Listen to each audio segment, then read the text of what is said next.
수련서재 처음으로 책 선물 이벤트를 합니다. 와! 끝까지 봐주세요. 책 5권 다 드릴게요. 새 책이에요. 수련서재 인생소설 2번째 소개 영상이라고도 할 수 있겠어요. 꽃놀이도 있게 해준 정말 2019년 상반기에 최고의 소설이었습니다. 사랑, 인생, 일, 예술, 여행 등 재미있는 요소가 다 들어있는 완전 꿀잼 소설이었어요. 이거 진짜 영화로도 나왔으면 좋겠는데 영화로 나오지 않을까요? 안녕하세요, 수련입니다. 요즘 날씨 되게 따뜻해져서 꽃놀이 가시는 분들 되게 많으시죠? 저는 꽃놀이를 가지 못했습니다.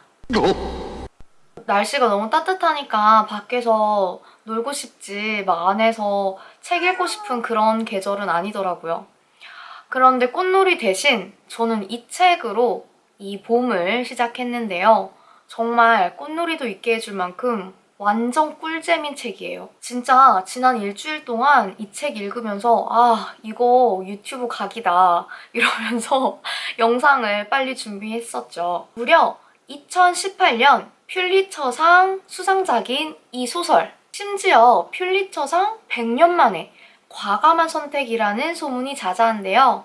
그래서 읽어봤습니다. 여기서 잠깐 퓰리처상을 설명해드리자면 퓰리처상은 미국 내에서 가장 권위 있는 고도 문학 음악상인데요. 매년 4월에 수상작을 발표한다고 합니다. 우리가 잘 알고 있는 해밍웨이의 노인과 바다도 이 퓰리처상의 수상작입니다. 노벨문학상, 맨부커상, 곤쿠르상과 함께 세계 4대 문학상으로 꼽힌답니다. 그 어마어마한 수상작은 바로 무엇일까요? 바로 이 책입니다. 어떤 남자가 떨어지고 있는 귀여운 표지죠? 바로 앤드루 숀 그리어 작가의 레스라는 장편 소설입니다. 작가 소개를 잠깐 하자면 저는 이 작가 책 처음 읽어봤어요. 이 책으로 알게 된 거죠. 작가는 70년대 생이고 미국 워싱턴 DC에서 태어났다고 합니다. 작품으로는 How It Was For Me, 소행성들의 길, 막스 티볼리의 고백, 그리고 어느 결혼 이야기 등 여러 가지가 있는데 이제 어느 결혼 이야기라는 책으로 아마존을 비롯해서 가디언, 워싱턴 포스트 등에서 올해의 책으로 선정이 되었다고 합니다. 그 이후 이제 낸 이 레스가 바로 2018년 퓰리처상 수상작이 된 거죠.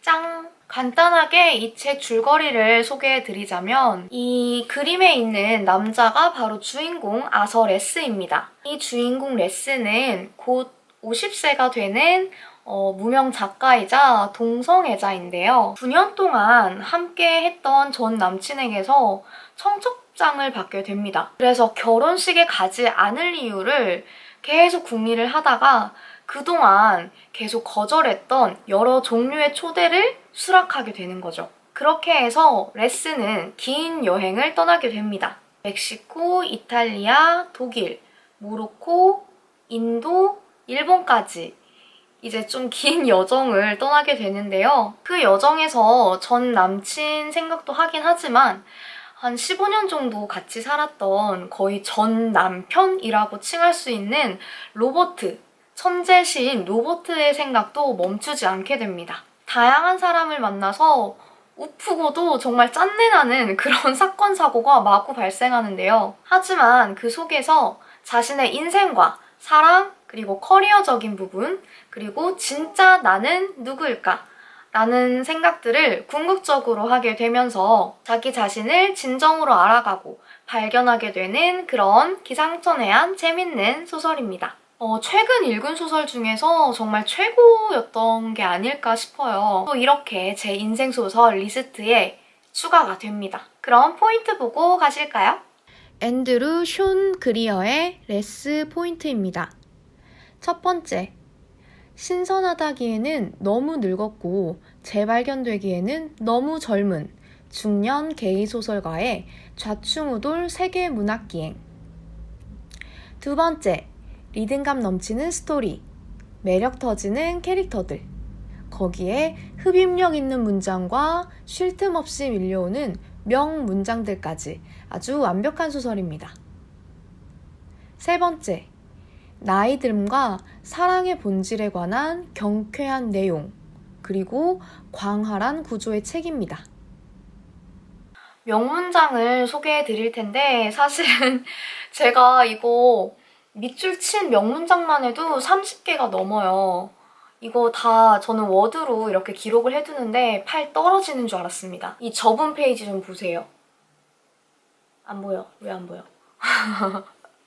아무튼 명문장이 정말 흘러 넘쳐서 지금 딱 3가지 주제로 베스트 3 문장을 소개해 드리도록 하겠습니다. 인생과 젊음에 대한 이야기인 대사입니다. 젊음은 낭비해야 돼. 해변에 있어야 한다고, 오늘처럼. 마약에 취하고 술에 취하고 섹스를 엄청 많이 해야 하지. 난 세상에서 가장 슬픈 게 25살짜리가 주식시장 얘기를 하는 거라고 생각해. 아님 세금이나. 40살이 되면 그것밖에 할 얘기가 없거든. 사랑과 음악과 시에 대해서 얘기해. 한때 중요하게 생각했다는 걸 모두가 잊어버리는 그런 것들에 대해서 말이야. 매일을 낭비하라. 내가 하고 싶은 말은 그거야. 사랑과 이별에 대한 이야기. 같이 사는 남자를 뭐라고 불러야 할까요? 예를 들어서 9년 동안 같이 자고 아침을 만들어주고 생일 파티를 열어주고 말다툼을 하고 그 사람이 입으라는 옷을 입었는데 그런 일을 9년 동안 했는데 그 사람 친구한테도 잘해주고 그 사람이 항상 내 집에 와 있었는데 그러는 내내 이 관계가 어떤 식으로든 발전될 수 없다는 걸 그 사람은 다른 누군가를 찾게 될 거고 그 사람이 나는 아닐 거라는 걸 알고 있다면 그 점이 처음부터 합의되어 있다면 그 사람이 누군가를 찾아서 그와 결혼하게 될 거라면 그런 사람을 뭐라고 부를까요? 마지막 나이 듦에 대한 이야기입니다. 아서 너를 보면 난 아직도 빨간 발톱을 하고 있는 그 소년이 보여. 내 눈에 넌 어려. 나한테 너는 항상 그럴 거야. 하지만 다른 사람들한테는 아니지. 지금 널 만나는 사람들은 절대 젊은 너를 상상할 수 없을 거야. 절대로 50살 전으로 돌아갈 수는 없어. 그게 전부 나쁜 것만은 아니지. 이젠 사람들이 항상 너를 어른으로 생각할 거라는 뜻이니까. 널 진지하게 생각할 거야. 사실 이것보다 더 좋은 문장들이 진짜 많은데 그냥 제 기준으로 정말 개인적인 기준으로 뽑아봤을 때 이렇게 3개였어요. 그 외에도 더 많은 명문장들을 보고 싶으시다면 네이버 블로그 수련서재를 찾아주시거나 인스타그램을 찾아주세요. 자, 이제 저의 리뷰를 한번 들어보시죠. 사실 퓰리처상 수상작이라고 해서 되게 어렵고 무게감 있고 딱딱하고 난해한 소설이라고 저는 생각을 해서 약간 거부감이 있었어요. 하지만 그런 고정관념을 확 깨준 그런 소설이었습니다. 이렇게 유쾌하고 발랄하고 트렌디한 소설이 수상작이라니 이제는 약간 수상 기준이 조금씩 바뀌나 싶었어요. 이게 사실은 솔직히 처음부터 막 확 끌리는 그런 책은 아니었거든요.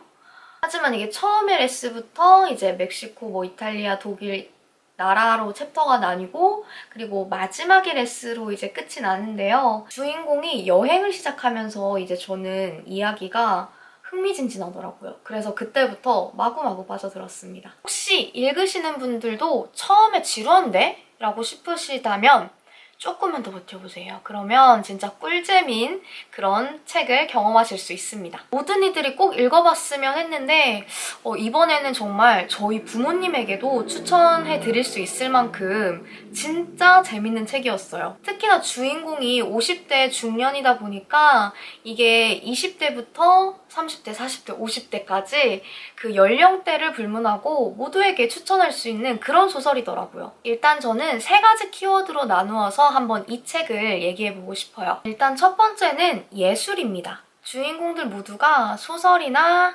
시를 쓰는 문학가인데요. 그런 캐릭터로 설정을 했기 때문에 뱉는 대사나 상황 묘사가 되게 생동감 넘치고 유머도 어떤 선을 넘지 않게 되게 깔끔하게 말을 하는 것 같아요. 가끔씩 나오는 문학 구절이 이 소설에 생기를 불어 넣어주니 그 부분도 조금 유의해서 읽으시면 재밌을 것 같습니다. 그리고 두 번째는 나이 듦과 젊음에 대한 얘기입니다. 지금은 50살인 그 주인공 레스지만 그래도 분명히 젊었을 때가 있었을 거예요. 그쵸? 주인공뿐만이 아니라 여행에서 만나는 어떤 인물들도 거의 다 그런 캐릭터들이 많은데요. 그래서인지 주인공도 그렇고 거기 나오는 인물들이 젊은 날들을 회상하면서 예전의 연인들을 추억하는 그런 장면들이 꽤 많았어요. 나이가 드는 게 어떤 건지, 젊었을 때는 어땠는지 이런 대화를 주고받는 것들이 저는 그 내용이 너무 좋았었고 그래서 아까 명문장에도 몇 개 소개를 해드렸었죠. 그 여행과 대화 속에서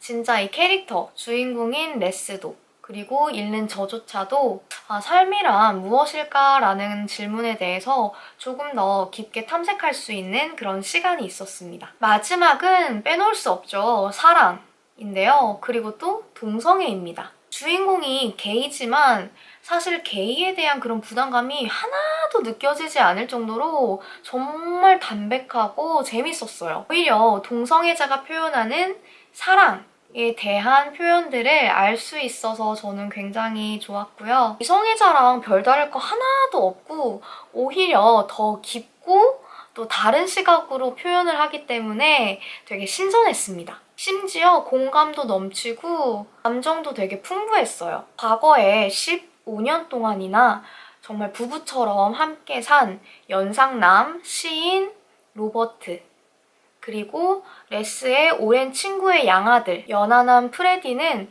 9년 동안 함께 사랑을 했는데요. 주인공이 이 여행을 떠난 이유이기도 하지만 여행 속에서 또 절대로 떨칠 수 없는 그런 인물들이었습니다. 그 지난 사랑은 과연 나에게 무엇이었나, 나의 성장과 진정으로 같이 함께 한 걸까 라는 그런 생각들까지 함께 할 수 있었던 그런 부분이었어요. 뛰어난 묘사력, 풍부한 수식어, 재치 있는 문장, 상황 자체가 웃긴 이 책. 하지만 책을 다 읽었을 때 어떤 용기와 그리고 손끝, 팔, 가슴, 머리 끝까지 느낄 수 있는 어떤 약간의 전율을 여러분들도 경험하실 수 있을 거예요. 지난번 저의 인생책 소설이 마음에 드셨다면 이거는 좀 2배로 더 마음에 드시지 않을까 생각이 듭니다. 수련서재에서 빠질 수 없는 코너 편집자라면 약간의 비판이 섞인 거라서 조금 늘 할 때마다 겁이 나기도 해요. 내가 뭐라고 이 책을 비판해 이런 거. 그래도 그냥 좀 당당하게 얘기하려고 합니다. 제 생각이니까요. 책은 다 좋긴 했는데 띠지 때문에 이 레스랑 그리고 안에 있는 이 퓰리처상 마크가 가려지더라고요. 이게 띠지 있는 거고 이게 띠지 없는 거예요. 없으면 이렇게 잘 보이죠. 그래서 이 제목과 마크를 여기 상단에 두고 좀 다르게 디자인했으면 어땠을까라는 생각도 듭니다. 띠지는 계속 그 매대나 뭐 온라인에서 사도 어차피 계속 고정되어 있는 거니까요. 그리고 아무래도 이게 번역을 한 소설이다 보니까 약간의 어색함이 좀 있었어요. 그래서 처음에 읽히지 않았었나 싶었는데 스토리가 워낙 재밌어서 뭐 이 정도는 그냥 묻어갈 수 있다 생각이 듭니다. 이거 외에는 정말 너무나도 완벽한 퍼펙트한 그런 소설이었습니다. 마지막으로 드디어 수련서재 책 선물 이벤트 관련 공지사항 말씀드립니다. 제가 사실 작년 10월에 처음 시작을 하고 한 반년 정도 지났는데 구독자가 꾸준히 늘 거라는 생각은 크게 하지 않았어요. 늘어도 뭐 한 달에 한 몇십 명 늘겠지 했는데 그래도 100명 이상 꾸준히 늘어서 드디어 700명이 돼서 정말 기분도 좋고 감사하다는 말씀 드립니다. 또 이 책은 많은 분들이 좀 읽어보셨으면 해서 제가 새 책으로 여러분에게 5분에게 드리려고 해요. 진행 방식은 이 영상을 보시고 마음에 들었던 부분이나 느꼈던 거를 댓글로 남겨주셔도 되고요.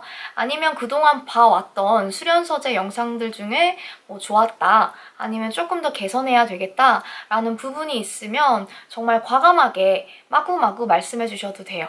그런 것들 조금 약간의 정성을 담아서 댓글을 남겨주세요. 기간은 오늘부터 이번 주 일요일 4월 28일까지 되겠고요. 월요일 날에 제가 개별적으로 답글로 사람들을 뽑도록 하겠습니다. 총 5분입니다.